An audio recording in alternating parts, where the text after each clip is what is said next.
আসসালামু আলাইকুম, hello everyone, welcome to my page. তো আজকে হচ্ছে এই যে হাসিটা আপনারা দেখলেন, এই হাসিটার বর্ণনা দিব। তো আজকে 4 থেকে 5 দিন ধরে আমার দাদু হসপিটালে ভর্তি আছে। তো আপনারা সবাই কিন্তু তার জন্য দোয়া করবেন।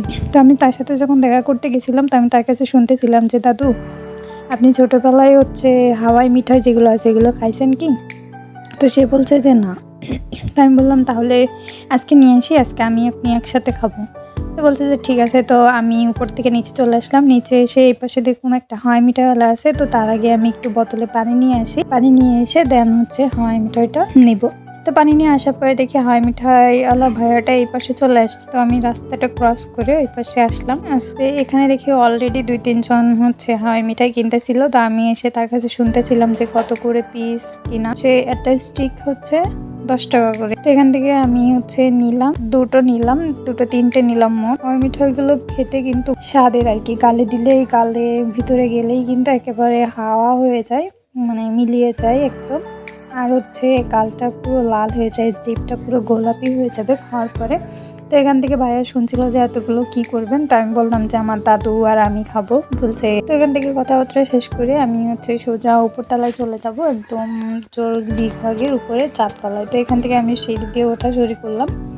ওরপরে অপর সাইডে হচ্ছে জোর বিভাগের যে ডান সাইড, এখানে হচ্ছে কাজ চলতেছে। দেন আমি হচ্ছে মাঝখান দিয়ে চলে আসলাম। তো এই জায়গাটা কিন্তু অনেক সুন্দর, এখানে অনেক ফুল গাছ টাছ লাগানো আছে। তো আমি সেদিকে আর গেলাম না, বিকজ আমি তাড়াতাড়ি উপরে যাব। তো সেই ক্ষেত্রে হচ্ছে আমি তো এইখান থেকে কিছু দূর সামনে যেয়েই কিন্তু মূলত আমি হচ্ছে সরকারি হসপিটালে একটা জিনিস, যেহেতু এখানে লিফটের ব্যবস্থা থাকে না, সেক্ষেত্রে কিন্তু এরকম একটা মানে ঢালু রাস্তার মতো করা থাকে। এপাশ দিয়ে কিন্তু রুগীদের ওঠানামা করানো হয়। তো এখান থেকে আমি 1 তলা কমপ্লিট করে 2 তলায় আসলাম।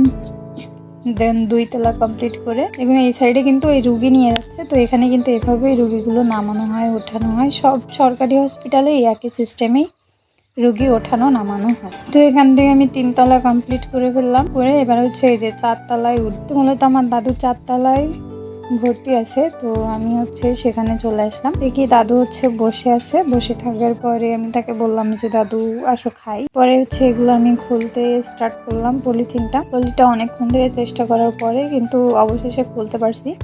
তো খোলার পরে কিন্তু এটা হচ্ছে বাইরে যখন ওই যে পলির বাইরে থেকে বাইরে যখন বের করলাম, তখন কিন্তু এটা একটা অন্যরকম পানি পানি মতো কালার উপরে কিন্তু চলে আসছিল। বিকজ হাওয়ার সংমিশ্রণে আসলে কিন্তু এটা গলে যায় আস্তে আস্তে, বা চিটের মতো হয়ে যায়। তো এখন হচ্ছে এটা আমি ছিঁড়ে পাকিয়ে হচ্ছে চকলেটের মতো করতেছিলাম, একদম নরম করে। দেন হচ্ছে খাচ্ছিলাম। তো আমি একটু একটু খেলাম, খাওয়ার পরে হচ্ছে দাদুকেও দিলাম এরকম চকলেটের মতো করে। দেন হচ্ছে দাদুকে দিলাম। তো দাদুকে দেওয়ার পরে দাদু আস্তে আস্তে খাচ্ছিল। দাদু গেঞ্জিতেও লেগে গেছে। এই পাশে যে বাচ্চাটা আছে তাকে আমি যখন দিতে যাচ্ছিলাম, সে কিন্তু একটা হাসি দিয়ে তার আম্মুর কোলের মধ্যে চলে গেল। বাট তার আম্মু যখন তাকে বলল যে আচ্ছা নাও, সমস্যা নেই, তখন কিন্তু সে আমার হাত থেকে খাবারটা নিয়ে নেয়। তো এর হাসিটা কিন্তু অনেক সুন্দর লাগছিল। তো ভিডিওটা সবার মধ্যে শেয়ার করে দিবেন। এই যে হাওয়াই মিঠাই এটা খাইছেন অবশ্যই কমেন্ট করে জানাবেন, আর আমার পেজটাকে লাইক ফলো করে পাশে থাকবেন। তো আজকের ভিডিওটা এই পর্যন্ত। ধন্যবাদ সবাই।